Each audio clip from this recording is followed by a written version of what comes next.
سلام به همگی. امروز اومدیم اکسپلور بنده را بگردیم. حالا بریم ببینیم اکسپلور بنده چی هست. جوری که برادر محسنی میکنه. شما خیلی خوشگلین، قطعا کسی که با شما ازدواج میکنه خوششانسه.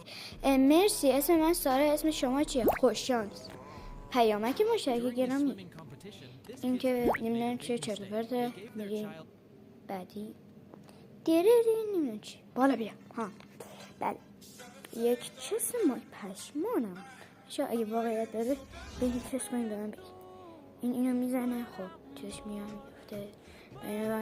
دعوا میتونن دعوا میگه من میتونم چرخ تحت شده از اون سر این میره رو دو دو دو دو دو دو دو دو. خب بعدی چیه؟ موتور سواری در شنهای اصفهان. نمیشه سال 225 در بس سر تو گوشیه، از بس سر تو تلویزیونه، از بس داری نامه میفرستی، از بس همش داری شکار میکنی. گا راز مامان ها همین این که نمیدونم این چه طرز پرتی، ولی بازم سخت این سال بزنین نمیدونم چرا بالا نمیاد. او بشه انتخاب کنیم. سریع این هم چه طرز پرتی جدی بنظر شما؟ این چه طرز تا پرتیه؟ این هم که لایف های ما کلفتی چه میخواید ما هم بزنیم بگیم.